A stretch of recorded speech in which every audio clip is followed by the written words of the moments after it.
wait no longer. Greatness has arrived. Welcome to the Trophy Room, a PlayStation podcast made by the players for the players. I'm your host, Joseph, and it is on this very podcast where we talk about the latest and greatest in all things PlayStation each and every Thursday. And this week we have a bunch of news for you guys. We're going to be talking about the ESA leak. We're going to talk about the future of loot boxes. We're going to talk about Kojima at Gamescom. But before we do all of that, it's usually this point of the show, guys, where I introduce you to the greatest co-host, whoever is, whoever will be, Mr. Kyle Stevenson. Man, Kyle's a talker today. What do you got for us, Kyle? Well, one thing at a time. I'm only kidding. I'm fucking with you all. Kyle is not here at this very point in time because, unfortunately, he's not sick. He would love to be here with us, but unfortunately, his PC, it looks like, has bit the dust, so we're trying to figure that out. So hopefully, he's here next week. We're all having a fun time, but usually, we then have guests come on the show, right? And our first segment is usually what we've been playing, but spoiler alert, I've only been playing more Apex Legends. Yes, I have a problem. Is it an addiction? Absolutely, almost like loot boxes are.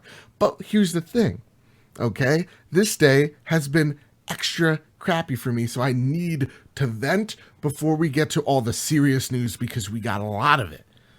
So here I am. I wake up, and Kyle goes, Joe, try to open the show notes.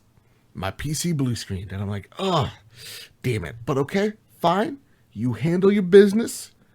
I'll see you next week, God willing, shoe willing. And I was like, I need to find a co-host. And I'm like, you know what?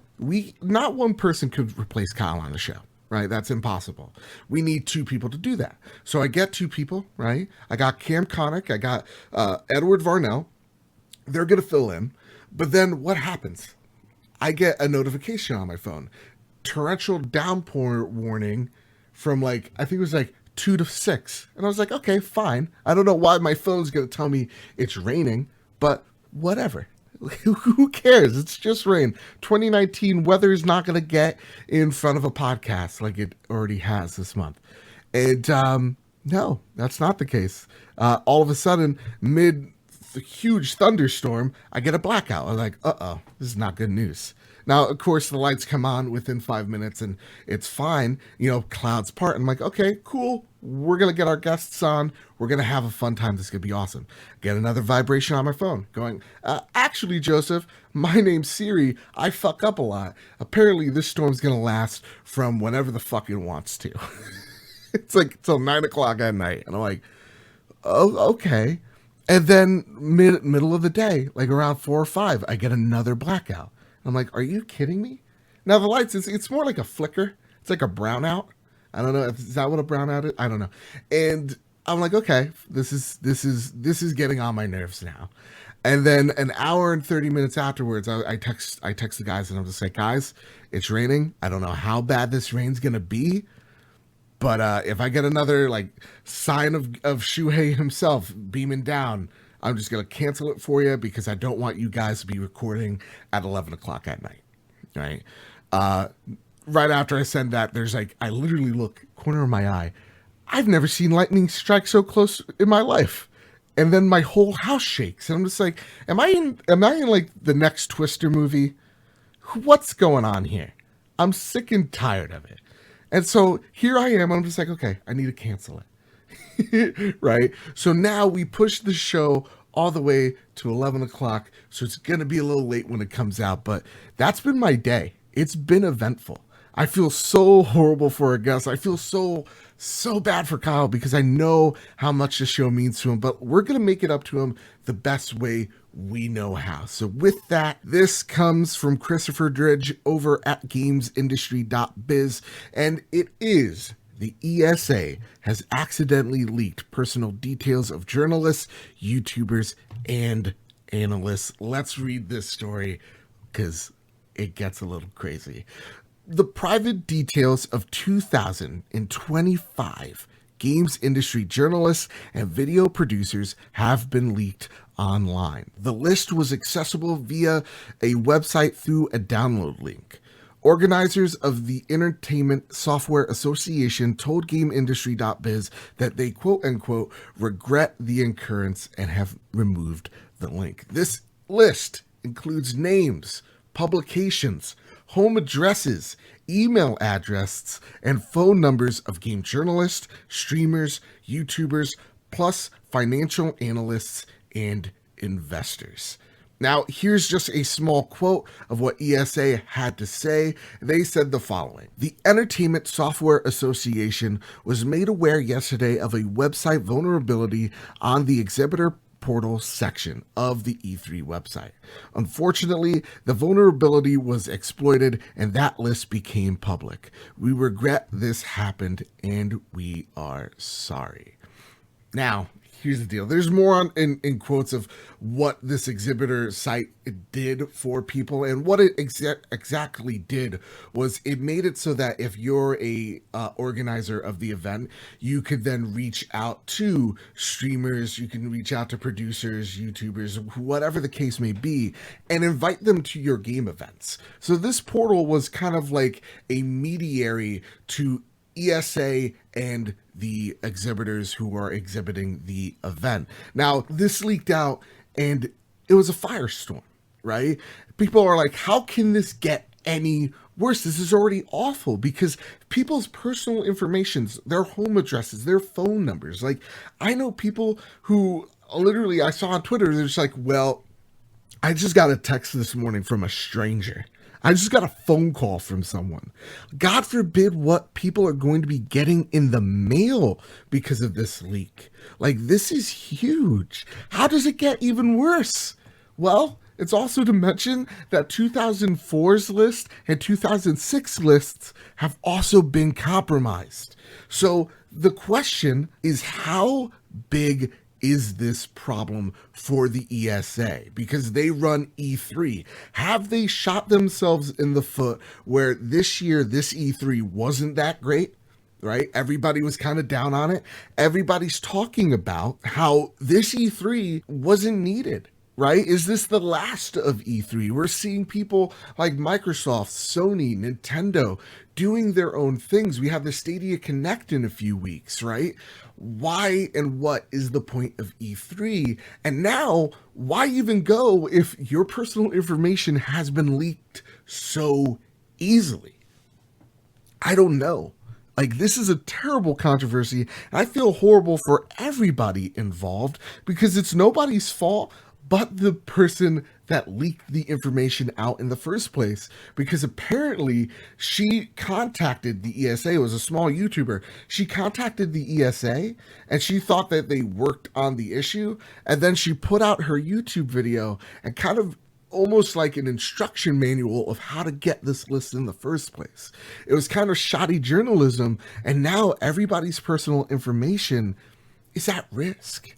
That's horrible. Like, I'm even saying to myself, if I have the chance to go next year, do I even want to? Like, for the first time as a gamer, I'm just like, is it even worth it? If this happens again? Because the stories inside the ESA is that it's a mess and that nobody, again, it's completely disorganized. So why do I trust this organization when they've already shown on multiple occasions in less than a week that they really can't be trusted? It really sucks. And this comes with our first question of the night, and that is, the most famous Seamus writes in: do you think the ESA should get sued for screwing up with the list of journalists / media influencers, especially the women and LGBTQ people and people of color who are getting harassed because of the leak? That's a huge implication, right? Is what is the ramifications for the ESA? Like, I already know, I saw on Twitter Alana Pierce, who works at Funhouse, formerly of IGN. She was just like, hey, I'm looking for a lawyer right now. Anybody interested? I know a few YouTubers as well have just literally went, hey guys, sorry, I haven't made a video this week. Currently talking to my lawyer about what can be done. So yeah, no, definitely the ESA are going to get sued. What happens to the ESA in the future, you know, when it comes to like lawyer stuff, I don't know. I'm not a legal expert, but I would say something horrible. I mean, their reputation has been forever tarnished because of this event. I mean, you're going to hear it from the beginning of November until the next E3 and the next E3 after that of, hey, should we even do this, or are we going to get our stuff stolen or leaked online? Like, that's the one thing I'm stuck on, is the reputation of E3 itself is screwed because the ESA itself, who runs it, is just it's just, God, it looks like a disaster. So, do I think they should get sued? Absolutely. Because I don't want my personal information out there, right? I don't want my address, my phone number, my email, my AOL account. God knows I need to protect my AOL and Hotmail account at all costs. So, yeah, no. And especially, yeah, women, LGBT people, yeah, people of color, holy shit. You say one thing, and yeah, nerds on the internet with their body pillows will come attack you at will. It's crazy. And this story, I'm wondering where it goes from here. I wonder how many updates we'll be getting over the months, because there is no way that someone ain't going to litigation for this. And I just threw a lawyer term out there. I don't know what it means, but you know what? Sounded smart when I said it, right, Adam Leonard? Wink, wink. So yeah, this is horrible, and I really do feel bad for a lot of creators. My personal feeling is you really have to think about where you're giving your information and to whom you're giving your information to.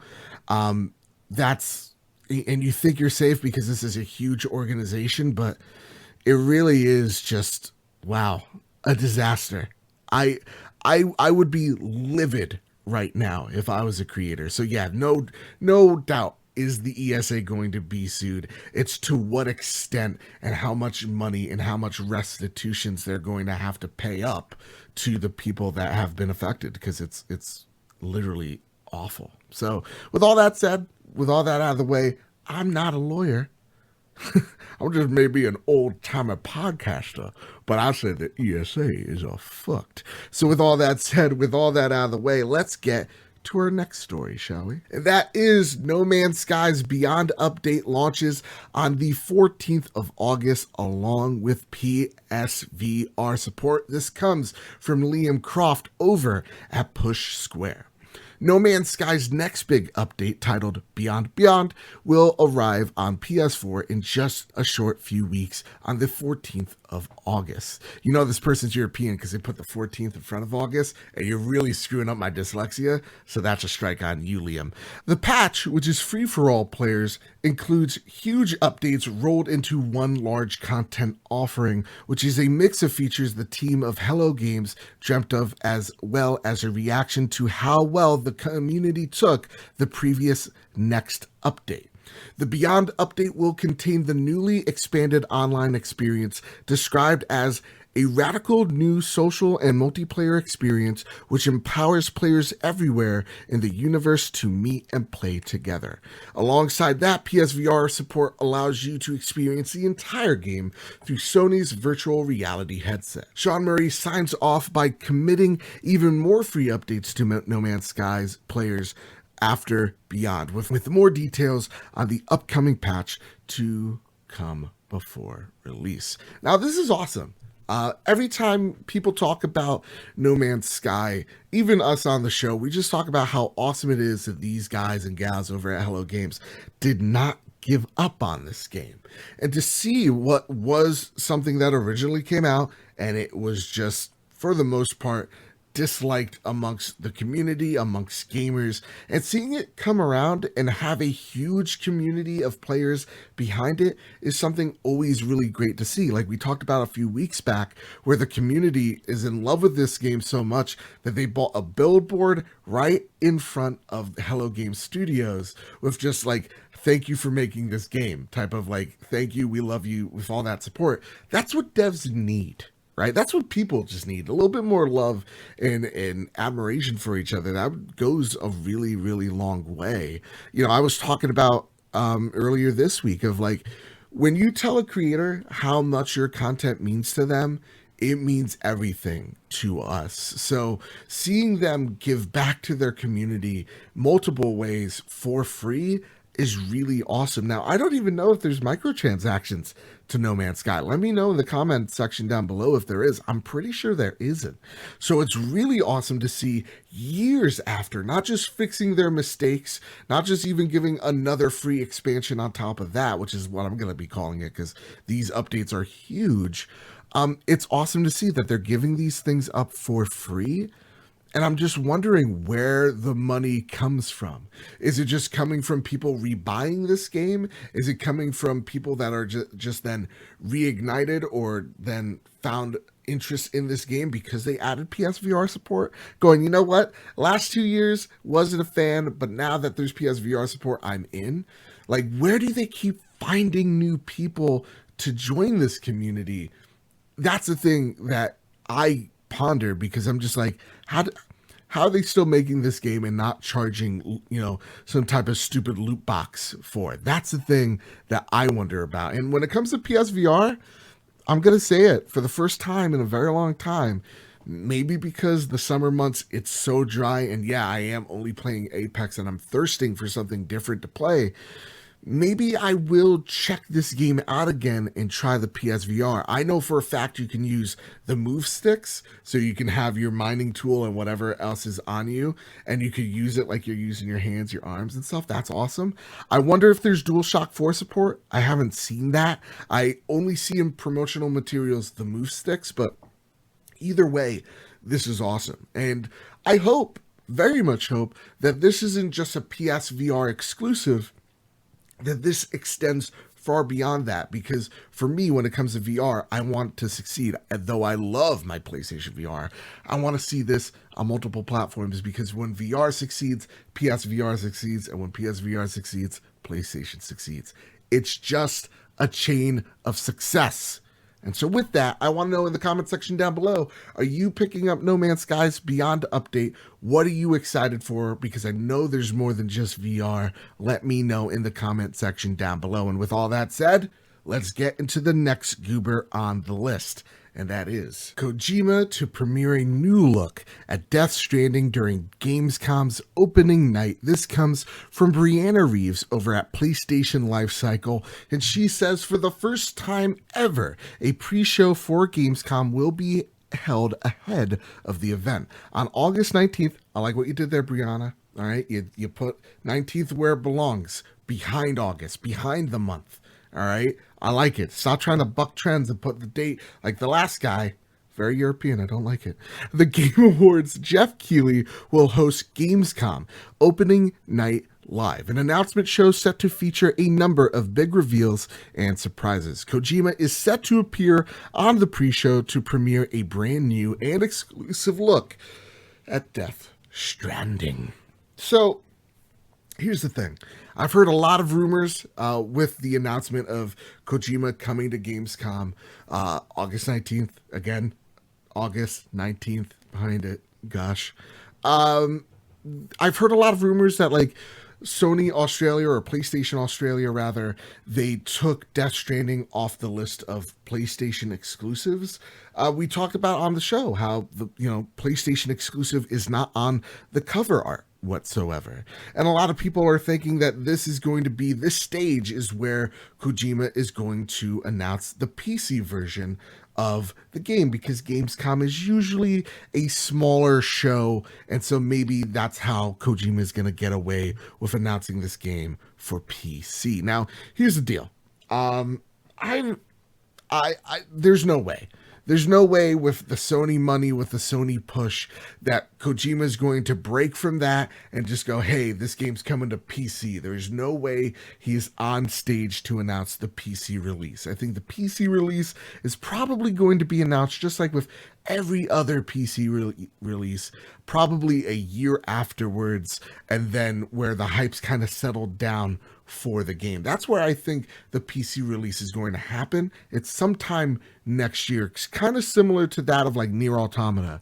When it came out for Xbox, it was like a year and change afterwards where the hype kind of subsided.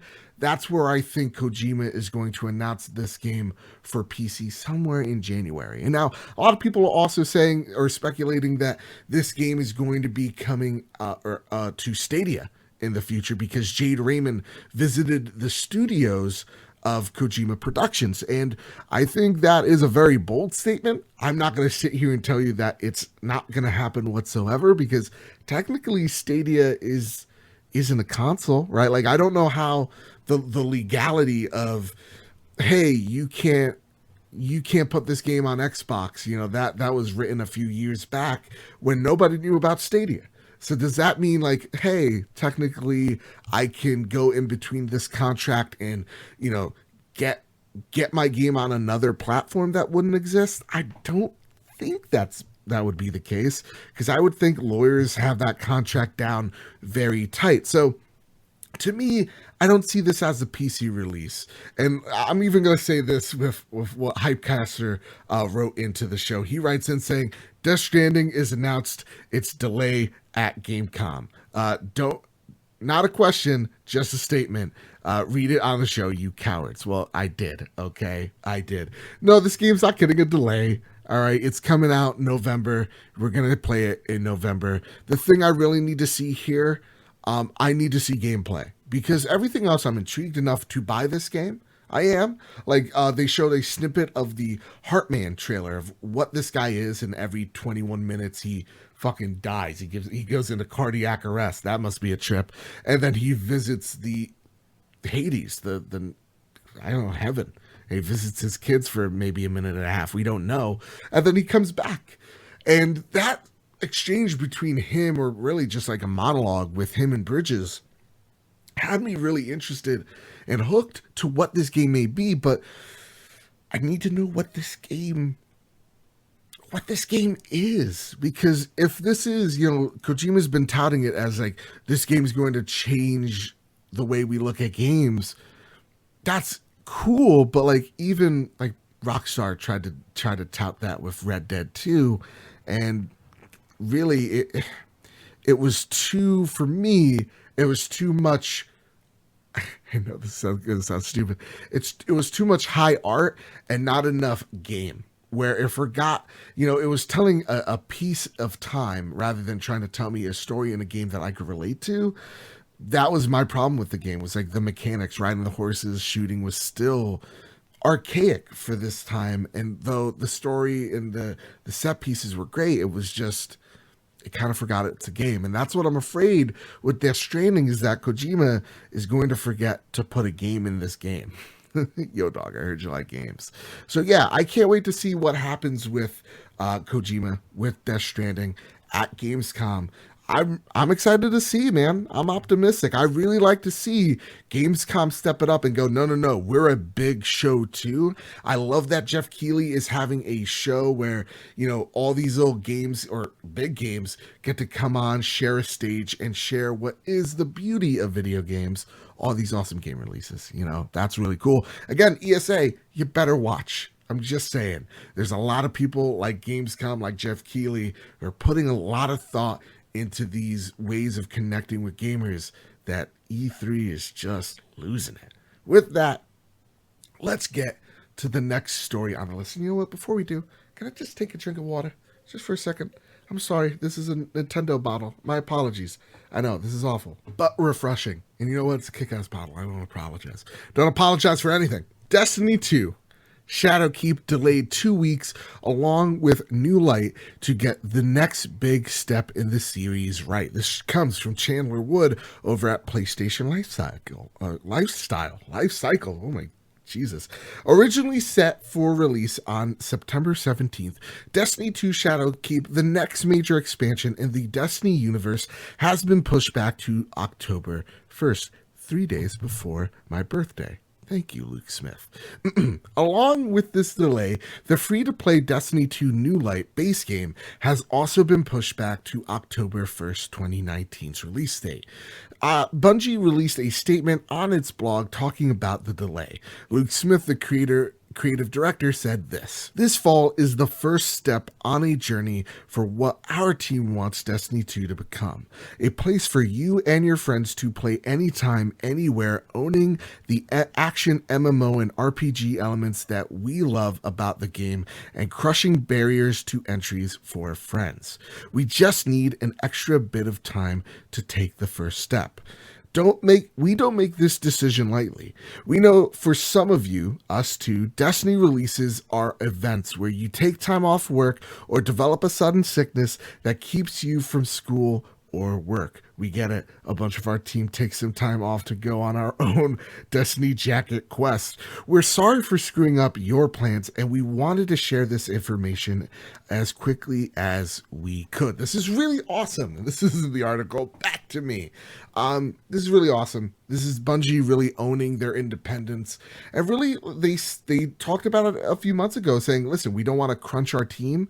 And this is an awesome way of showing, hey, listen, we're going to be delaying this game another 2 weeks because we're not meeting the time needed. So we're just going to, instead of making our office work, 60, 70, 80, 90, 100 plus hour weeks, we're just going to push the game back 2 weeks. And I think that's really awesome. It builds that healthy mentality between the game devs and the community. Being outwardly open about delays is a good thing. And even with the fact of like, hey, I love the quote of like, we get it. This game is an event to people. You might be having, a sick day here or there, or taking a personal day for this game. I know I've done that. I know when I was in high school, I was just like, I'm sick. Where's Halo 3? Cough, cough. Call of Duty, Modern Warfare 3. Cough, cough. Last of Us. Like, I get it. I was on this boat too. So I like what they're saying here. Again, I love the fact that they're not crunching their team. They're just like, guys, take as much time as you need. I'm in no rush. I only know that, the Stadia launch kind of banks on Destiny to come out, but really take as much time as you need. No rush. The holiday season is getting crazy. But we get a question from Adam Watson, and he writes in asking the following: "Greetings from Alaska." Holy shit, you're the viewer from Alaska. What's up, Adam Watson? Is Destiny 2 worth getting back into? I've not touched it since the 3rd month after launch. If yes, what have been the key changes since then? All right, so first things first, Adam Watson's from Alaska. I don't assume that Alaskans sound like they're from Minnesota, but if you do, listen, I would tell you the changes that has happened in Destiny 2, but to be completely honest, everything's about to change on October 1st. So like, if you're on the fence of like, should I get back into Destiny? Should I hold off? I would say hold off until October 1st so you get that new light expansion. It's the free to play. It is the foot in the door you need to get into Destiny, because yeah, a lot has changed. So the story has progressed. It has gotten more RPG gear based. The quests, I know a lot of people are complaining, I believe, about a rocket launcher quest because it's too hard to get. So they're really trying to bank on their high-end players, right? The end game players, where they're hardcore, they're farming gear left and right. They're really banking on that portion of the audience, and they're really not going for casuals anymore, which to me is a good thing, because they're focusing on the action MMO RPG elements, and those elements, right, if you're like me, they were always kind of lacking from Destiny. It was kind of like, I see where you're getting with the social hub, but just give me something more. So to me, Destiny 2, I know I played a bit of Forsaken and I liked it a lot. I love the new weapons that they've implemented there. That bow was freaking sick. But I would definitely, Adam, hold off. Just wait. Just wait. October 1st. It's happening. Or maybe they delay it again. And you know what? More power to them. But question for you, Adam, how's Alaska? What's Alaska like? Because honest to God, I think about that sometimes. Because I'm from Jersey. You can tell from my accent. And so sometimes I'm just like, what is it like living in Montana? Like Montana is a state that I believe 9 people live in. You know, when people go, "Oh, I'm from Wisconsin," I'm like, no, what's in Wisconsin? You know, North Dakota, South Dakota might as well just be one Dakota because I don't think they exist either. A lot of the, you know what? A lot of the airplane states in the United States just don't believe in. Utah, sure, because I hear a lot of, well, maybe even Utah's on the shit list of like, I don't believe is actually a state. I don't know. You know, Oklahoma City's actually in Missouri. Like, what the fuck? Or Kansas? You know, like, what? You know what? No, Kansas City is an enigma. You know. So when I'm thinking Alaska, I'm thinking Sarah Palin. Yikes! I'm thinking of Cuba Gooding Jr. because he was in that one movie with the dog sleds. Now I'm thinking of Airbud. So you let me know what Alaska's like, and yeah, because you know what? Okay, on this Alaska tangent for just 2 more seconds. I heard like pizza over there is like $30, and like they fly it to you. I'm not fucking joking with you, Adam. That's what I've heard. like there's just some place in Alaska it's really hard to get to. I don't know. Can you see Russia from your house? Okay, last question. That was the last question. DuckTales Remastered demonstrates the dangers of digital. Wait, sorry. Let's start this all over again. Because the Russia thing really got with me. DuckTales Remastered demonstrates the dangers of digital with delisting. This comes from Sammy Baker over at Push Square. Starting on August 9th, he's doing it right. At approximately 8 a.m. PST, the revamped PlayStation 3 platformer will be removed from the PlayStation Store, meaning you will no longer be able to purchase it. Don't worry, if you bought this game prior to that date, it will still appear in your download list, where it will remain until the day Sony switches off its servers. The release is currently discounted by 75% while it's still available, so if you want it, grab it while you can. It goes without saying that the disc copies of the game will be completely unaffected. This is a sign of the times, man. This is we saw this last year, right? With Ultimate Alliance 1 and 2. Remember that remaster, which I heard horrible things about? It came out, nobody liked it, and then a year afterwards, they're like, we're taking it off, you know?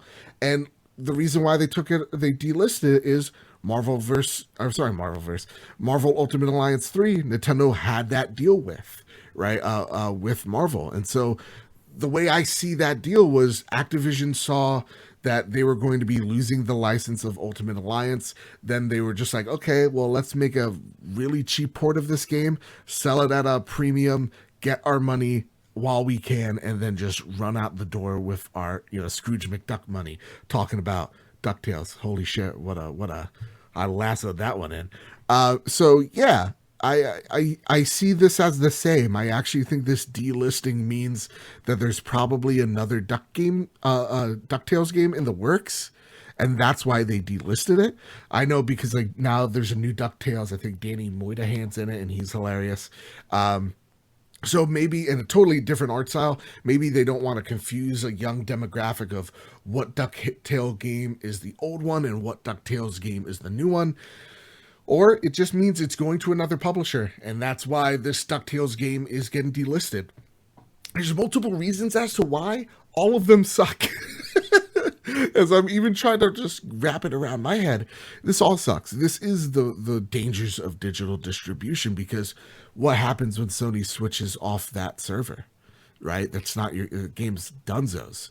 And I know a lot of people argue, well, you can't buy this game in stores anymore, right? You probably get the Wii U version. Remember, nobody bought that thing. But like, it's not in stores, so whatever. But you can still go on eBay and pay, $100 for DuckTales, right? You could still pay $200 for Ultimate Alliance somewhere on Craigslist, right? So like, you can still play those games. Yes, they're hard to get, but at least they're there, and you're not reliant on a server in order to play them, or really just in order to play your game. So it sucks. But I don't know. Is this the future that we've been dreading? Is this the Judgment Day future we've been dreading? Or should we demand that, hey, if I bought a game, Sony, you don't get to close that server down, right? And I think that's what hopefully we're seeing in the future, with PlayStation going into PlayStation 5, where they've already said it's going to be fully backwards compatible. We see Microsoft saying everything's forward compatible. You know, maybe that's the way of preserving these games. But true, it's like, how much space do you have in a warehouse in a server farm somewhere? Not a lot. So, yeah, this is the danger of digital. But the ultimate gain is it's the convenience of it, you know. And most of the times, people don't go back to their library. As much as this sucks, I'm not tempted to go pay the $3.75 to go play this on my PS3. Just not. You know, but Famous Seamus writes in, he has a really great question. Since DuckTales Remastered is being removed on digital storefronts, what are your favorite games that you can't buy anymore due to it not being able to be bought in stores or digital stores? So here's one of my biggest gaming regrets, Famous Seamus. I sold my original copy for Red Dead Redemption. I sold my original copy of Red Dead. For what? All right, everybody stay in your seats. All right, don't change this channel. I swear I'm sorry and I made a mistake and I promise I'll never do it again. I only kid. I sold my awesome copy of Last of Us. Anyway, I sold my Red Dead Redemption copy for an Xbox Connect. Listen. You were the controller, remember, with the hands. I know. I was young and naive and stupid. Okay? I'm sorry. That's my biggest regret, because I love the original Red Dead Redemption. It's one of my favorite games of all time, and I always have the clamoring of going back. And yeah, you could buy that game digital. That game's never going anywhere, you know? But there's something about owning that physical disc, right? And something about having your memories attached to that piece of plastic. It's why people get so passionate of like, I love Xbox, I fucking hate Xbox, right? Like, people get passionate about those things because I've spent hundreds of hours in Last of Us, right? There are moments in God of War I will cherish to the day I die, right? Horizon Zero Dawn, an amazing experience. And like, you look at that piece of plastic fondly because there's memories attached. Same with that game. That is one of my regrets. Also, yes, Marvel Ultimate Alliance 1 and 2. Man, that was a regret, that me not picking up, and now it's delisted. Even if it's a bad port, I don't care. Anyway, with that, if you're a big fan of the DuckTales, oh, woohoo, more like, oh, whoa, no. Oh, if Kyle was here, he'd be so disappointed in me. Rocket League. Next story. Rocket League is ditching paid randomized loot boxes. This comes from Stephen Talby over at Push Square, and it starts with a quote from Psyonix. Here at Psyonix and Epic Games as a whole, we are dedicated to creating the best possible experience for our players all over the world, the studio said in a blog post. In pursuit of that goal, later this year, we will remove all paid randomized loot crates from Rocket League and replacing them with a system that shows exactly what items you're buying in advance.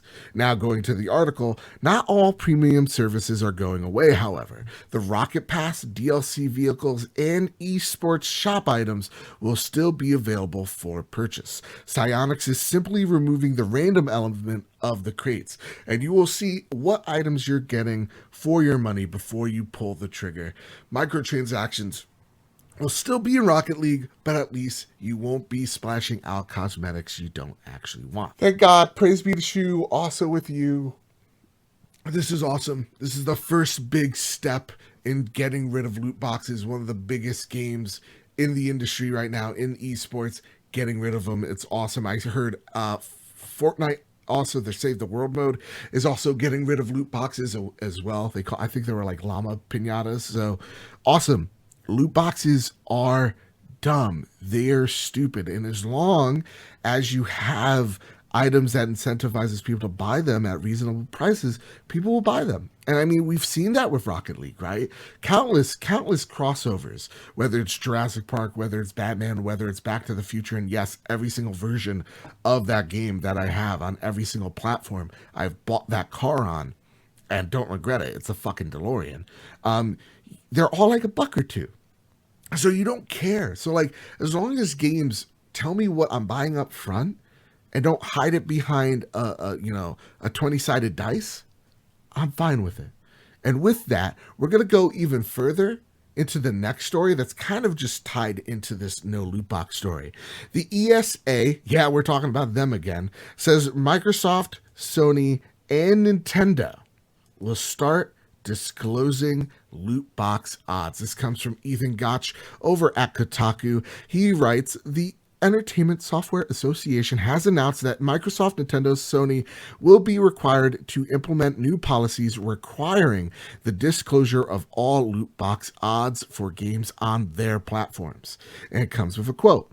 I'm pleased to announce this morning that Microsoft, Nintendo, and Sony, Jesus, if I gotta say it again, I'm gonna slap Kyle, have indicated to the ESA a commitment to new platform policies with the respect to use of paid loot boxes in games that are developed on their platform.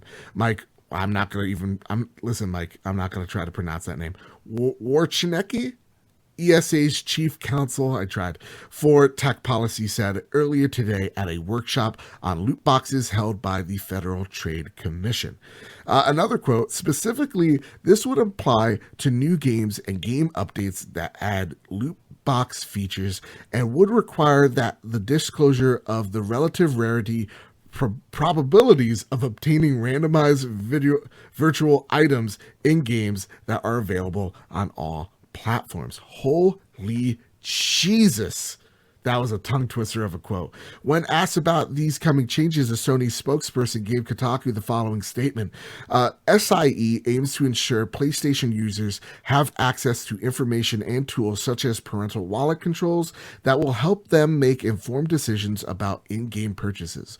We support the industry's effort to disclose the probability of obtaining randomized virtual items known as loot boxes and are committed to providing the consumers with the information for all games we produce and publish. And then that SIE representative turned off. He booted his boop boop boop because that quote was said from a robot. I don't believe a person would.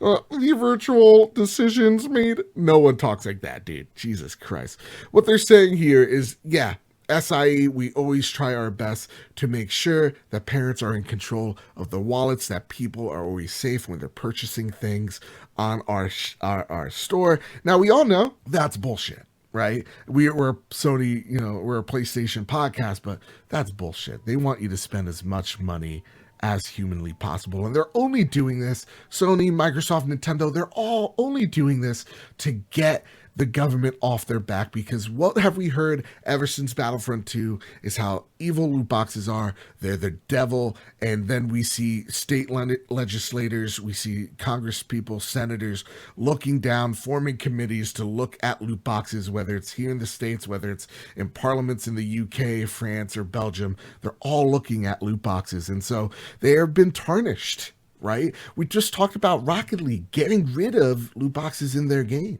And so if Sony has to disclose everything, it kind of first, for me, takes the pressure off of like EA, Activision, Ubisoft. Does Ubisoft do loot boxes? I don't know. But it takes off the pressure, Warner Brothers, of those publishers having to be the bad guy. Right now EA has to, not because they want to, but because in order to get that loot box in the game, it's Sony's fault that they have to do that entirely. So it's funny how the governments or the ESA went after the big three in order to get them in order to get everybody else in order. That's interesting to me. But it also goes to show, is this the beginning of the end for loot boxes? I would like to say yes, because we're seeing Rocket League take steps to get them out. We're seeing Epic take steps to get them out. And when people see, hey, like, for example, Overwatch, you have a 0.00000000001 chance of getting that Tracer skin you really want. Are people going to buy that? No. But if you charge $20 for a Tracer skin, are people going to buy that? I think so. And I think what games that prove that are games like Fortnite, where the skins are stupid expensive, but kids buy them all the freaking time. And I'm not, listen, and I'm at the end of the day, I'm not here to tell you that, hey, listen, all loot boxes are evil, and I'm sorry, all microtransactions are evil. I'm not that YouTube creator. There's others out there that will tell you that. I understand that there needs to be a compromise, though, between us, the consumers, and the powers that be that make these games in order for us to have a happy medium. Because Fortnite ain't going to be around if Fortnite can't make money, right? Overwatch ain't going to be around if Overwatch don't make money. I love Apex Legends. It ain't going to be around if they don't get that money, honey. So I understand it. I got to take another drink of water. I'm sorry. I'm good. I almost died because I choked on that water, but I'm good. Nathan writes in, with all this loot box stuff, all this microtransactions talk, and he hits me from the left side. Thoughts on the Beat Saber DLC strategy? There's been 2 song packs which I bought, and both smaller free DLC editions. Are Beat Saber fans loyal enough to keep supporting the company? And I put this question here with all the loot box talk because absolutely. Beat Saber is a great example of how to do DLC right? Like, you can't put songs in a loot box, but you could charge a huge amount for these games. And what they do is they charge you like how much they would be on iTunes, and they charge you how much like an album is, right? Like charge like here in the States, like $10-12. And then in between, they have smaller packs that are just totally free, right? Like what is that band KIA, right? That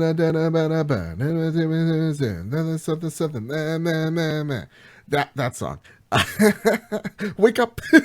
Why do you want to put on makeup? Yeah, that song. They gave it for people for free. It's one of the best songs out there. So people will support your game as long as you treat them fairly. That's the point I was trying to make, is that, yeah, Beat Saber fans are going to keep coming back to this game as long as they, don't try to make Beat Saber 2, 3, 4, 5 each and every year. They have a dedicated base of players that love it, and it is a VR game that anyone can play, anyone can understand. So that game, the longevity is forever as long as they're smart. And again, even their fans have access, if you're in the PC version of that game, to make songs for free. Like, it's awesome. Treat your customers not like they're idiots. Treat your customers with a little bit of respect.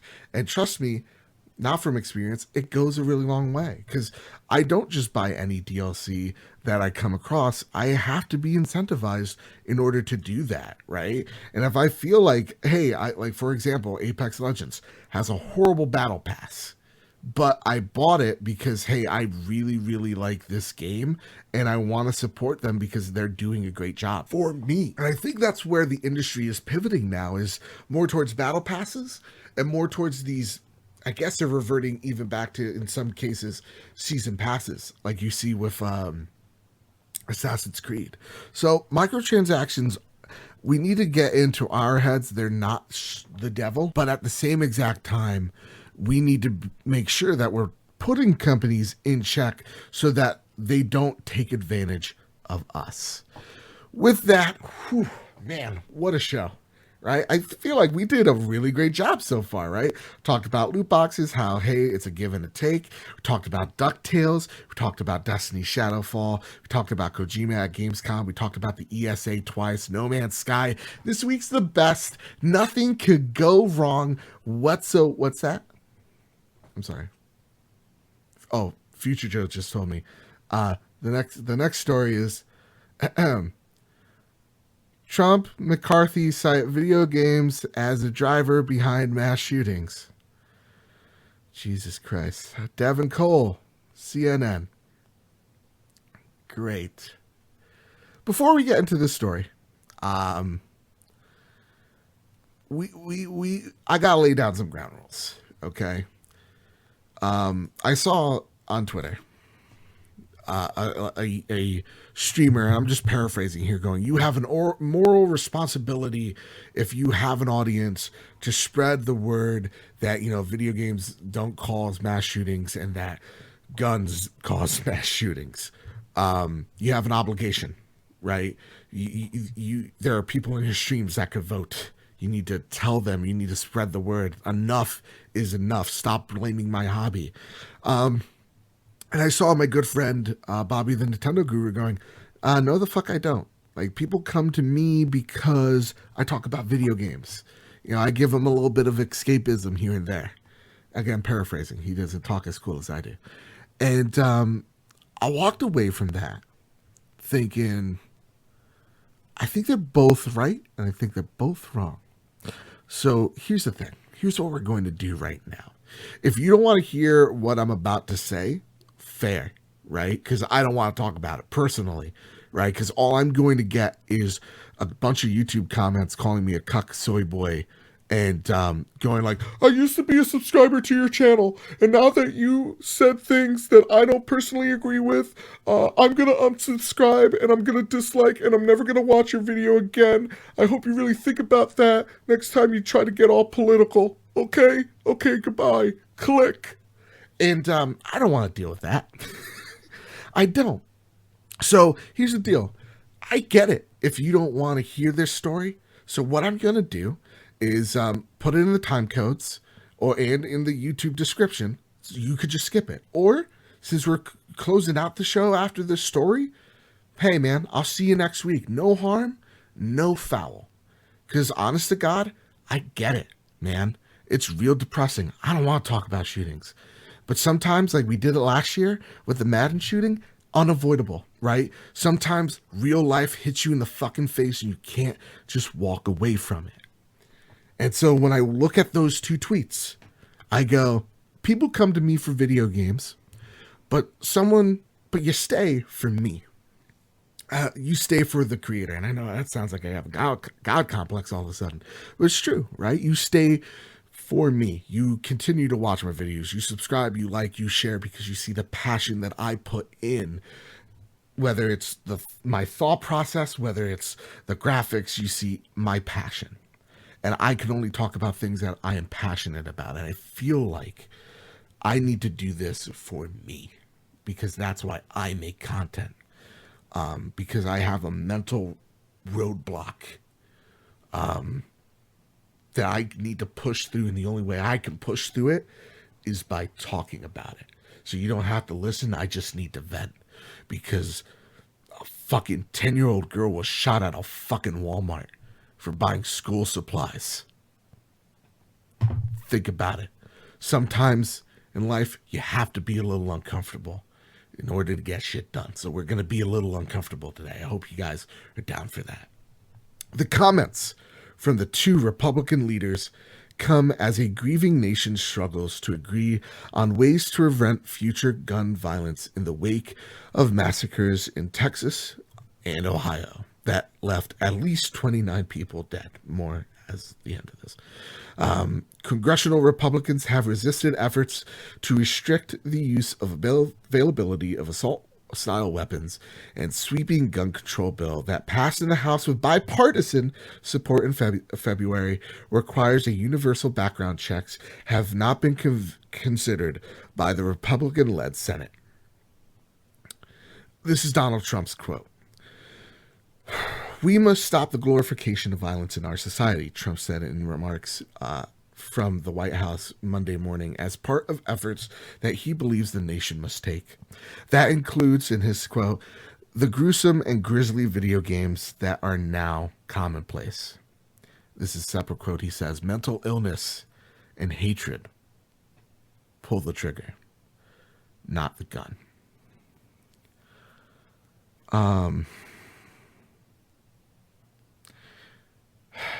McCarthy, a Californian Republican, also cited video games as a driver behind gun violence in an interview with Fox News on Sunday. His quote, but the idea of video games dehumanize individuals to have a game of shooting individuals and others. What the fuck is others? I've always felt that the problem for the future generations... all right, I'm going to stop the quote. This is stupid, right? Like, what they just said is fucking stupid nonsense. Like, mental illness and hatred pull the trigger, not the gun. Donald Trump, have you ever shot a gun before? A gun doesn't just pull the trigger itself, right? I know that might be news to you. You don't pull a gun to shoot it. I know they usually wheel the fucking injured lion to you before you pop it twice in the back of the fucking head, you fucking monster. But, you're an idiot. Congressman McCarthy, you're a fucking idiot. And the thing is, well, they're not. They're very smart because they know that this is going to distract people from the real talk, because like everybody shows the graphs, right? It's like Twitter's favorite thing. We're going to show a graph of like what countries have video games, like Japan, UK, where they're really popular. You see like gun violence, 0. And then you see like 1 or 2, like you see Sweden up there and they're over there with their chocolates and their banks and they got fucking 0. And then you look at the United States, and this year alone, 292 fucking shootings. There's been more shootings than there have been days this year. So obviously they're trying to distract us as gamers, right? Because they want us to defend our hobby while couch, airplane parents come to try to convince us that it's video games doing, right? Totally ignoring the fact that we had this debate in the 90s with the ESRB. Totally ignoring that fact. Totally. Now, people are afraid because they're like, oh no, this is political. People are going to yell at me. But guys, it's just common sense. Like right now, the governor of Ohio, a fucking Republican, has put in place banning assault weapons in his state because of what happened in what Donald Trump thinks is fucking Toledo. So no, it's not a Republican Democrat issue. We're seeing it on both sides of people being sick of what's happening here and people being sick of blaming other shit for this problem. Right? I love seeing what everybody's saying in the video game industry. Is like, don't attack me. Look at yourself, dude. Right? Of course, Mitch fucking Connell, the man that looks like a half human, half frog hybrid, a man that looks like that frog in the children's books, but instead of being a kind old frog, he's an old racist one. Like, instead of the Skippy's racist uncle looking motherfucker, has been paid $1.7 million by the NRA. Of course, he's going to have negative things to say about video games and a lot of things to say about the National Rifle Association. Come on. We have to make them do something. And it starts by mailing your congressman, mailing your senator. And don't be like, hey, dickhead. Don't start it off like that. Say, hey, listen, I know you're up for re-election in 2020. Be real awful if I voted for your opponent because you won't do a jack thing about this. Right?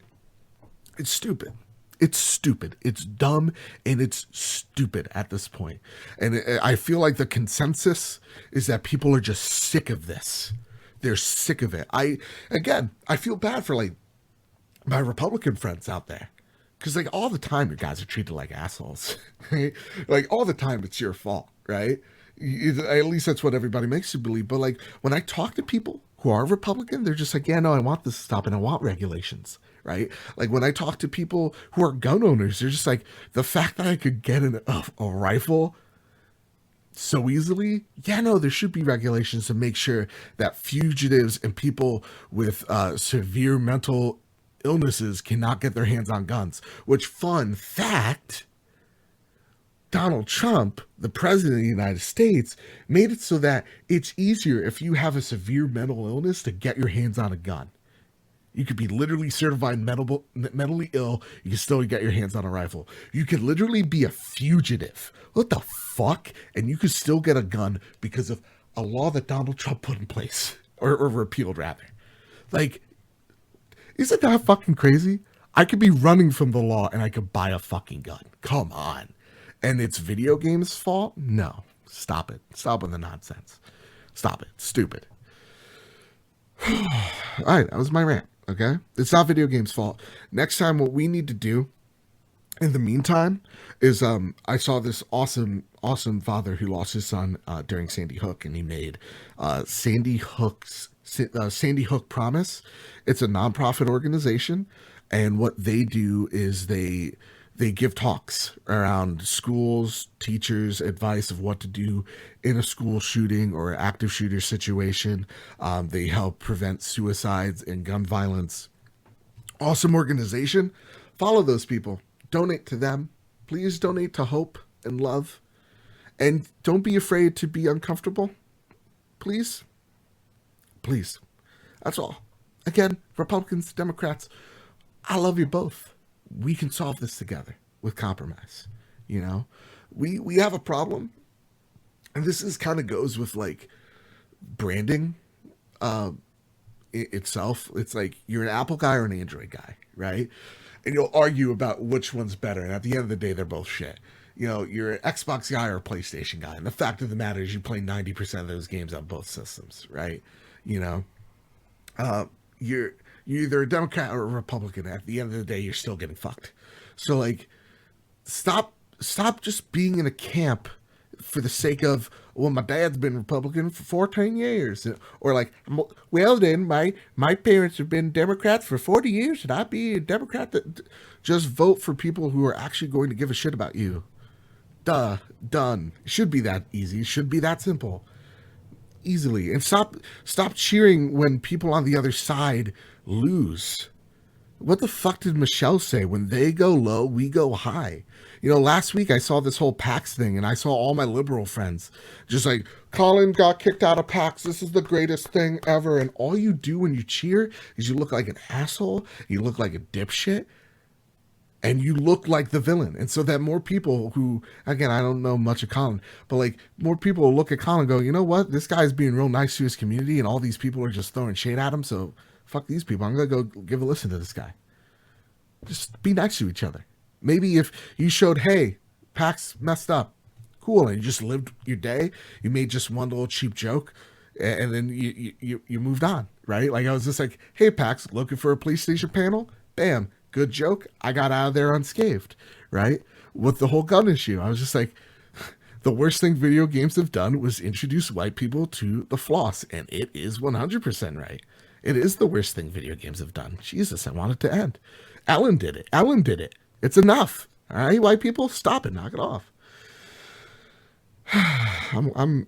You know what I'm happy about? I can end that segment with me laughing. That's the beauty of it. With that, audience, I got a question for you. Are you holding on to something? Good, because this time, PlayStation's got you covered. Prepare the drop. Each and every week, PlayStation drops the latest and greatest in all things PlayStation onto the PlayStation storefront. The problem is that there are way too many awesome games. So, Joe just picked one this week, and this one's pretty badass, because this one's president isn't probably a racist. This one is Metal Wolf Chaos from Software. The country is in peril as President Michael Wilson defends the nation against a full-scale rebellion led by Vice President Richard Hawke and the mechanized legion he commands. As the 47th President of the United States, it's your sworn duty to take your country back by any means necessary. Holy shit, this is close to home. And end this just coup d'etat. All right. So, here's the thing about Metal Wolf Chaos. You're the president in a big giant mech, and you're fighting other big giant mechs. This is a game that came out, Jesus, like PS2, Xbox Day, right? Or maybe even early PS3, early Xbox 360. One of those. And it was one of those bizarre From Software games, where this was before they did Dark Souls or Demon Souls, rather. So yeah, this is like PS2, Xbox original days. This game was so weird, and it was super Japanese, but it evolved around the president in a mech suit, and it's just so stupid. And I believe Devolver Digital is bringing this game back. That I, honest to God, want this game. I just want this game because it looks like stupid fun. So with that, I'm just going to leave Metal Wolf on screen here. Yeah, Metal Wolf Chaos is my game in the drop I'm most excited about. And with that, Nathan writes in. Oh, sorry. This is Andrew House's snail mail.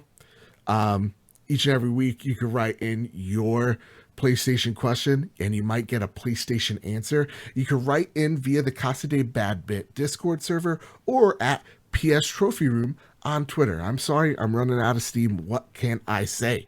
Now, with that, I didn't steal Andrew House's mail. I don't know. I just took it out of Discord this time. I said, Andrew House, you know what? You've been through enough, sir. You've been through enough. And so with that, Nathan writes in, what's your excitement level on Concrete Genie? I know it's a budget game, but it's looking like a solid 8 on the feedback I'm hearing from preview events. Talked a little bit about Concrete Genie last week. I know Kyle's super high on it. For me, if like I'm doing a numbered scale, I think I'm a little higher. I think it's 8.5, right? Budget is weird, right? It's more like a, what do we call those games where it's just smaller scoped? It's not really, I know it's like a small studio. Is it an indie studio? Is it a double A game? Is it a budget game? I don't know, because it's 30 to 40 bucks, right? I don't know. Like that's actually a good question. I guess Concrete Genie is a double A game. If I had to put a title on it, but I'm thinking at 8.5. It looks really awesome. It looks really beautiful, and yeah, people are really high on it. It's a game that I'm gonna be getting. I can't wait to play it on PSVR and play it on my PS4. I'm in, dude. With that, our next question. Oh no, you know what? All that serious talk. Damn it. I accidentally activated the Winter Gamer. The Winter Gamer writes in, with the excitement of Outer Worlds coming and being now portable on the Nintendo Switch, how do you think Sony will try to get more share of the sales? Good question. So Outer Worlds is coming on Game Pass as well. And the Switch is on a later date. So for me, I'm looking at this game and I'm like, I'm hearing it's like Fallout New Vegas, but in space.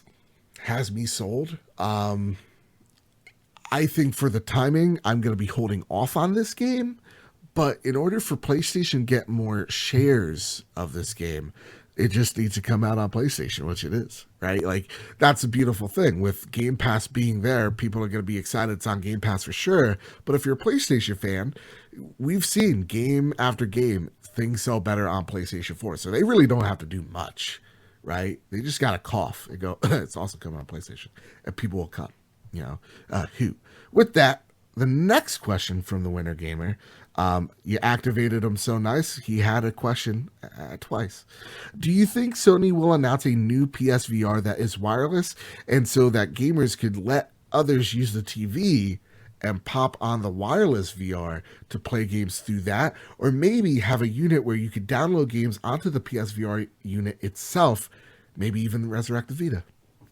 First off, just like Mitch McConnell, he's going to, if I'm PlayStation, I'm sweeping the Vita under the rug, right? You're just ignoring it as ever existed. As much as Kyle loves the Vita, I admired my Vita when I had it. It's dead, and it doesn't carry a powerful name. The Vita was a failure of a console, so you don't want to rename something the Vita or even have anything remotely to remind people of the Vita. You want people to remind that it's a PSVR headset. And I really like what your idea is. You see, like, hey, my girlfriend's using the TV, or you know what? In this example, maybe I'm dating Chris Pratt. Maybe I made him leave his second wife, and we're living really happy. We got a picket fence. We have 3 kids. Things are looking great. So like Chris is on the couch and I have my headset on and I'm just like, yeah, this is dope. Like I'm playing my game. It doesn't even have to be a VR game. I'm just playing it because the screen's in front of my eyes and he's out there, watching after the kids like a good father he would be to our kids. And so, yeah, I think that's the case. I think that would be really awesome.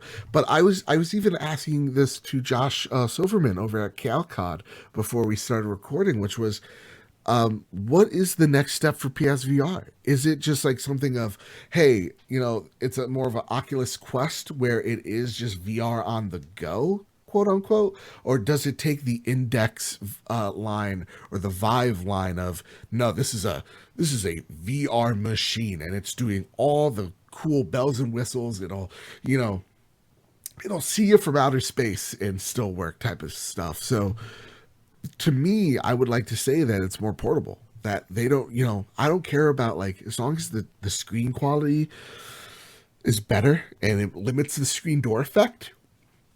After that, I don't care what it does. So I would actually like to see a more portable PSVR rather than a more powerful PSVR. If I had that on the go, that'd be really awesome. And so with that, that is the last question of the show. I want to thank everybody for listening. Whether you listened to that long rant of mine, whether you didn't, you just skipped to the end, you might be better for it. Who knows? I want to thank everybody for tuning in. Thank you so very much. You can find us on Apple Podcasts. You can find us on Google Play, SoundCloud, Spotify, wherever there's an RSS feed, you can find this show. And so with all that said, and with all that out of the way, Kyle, fix your gosh dang computer, keep your wits about you, and have a nice one.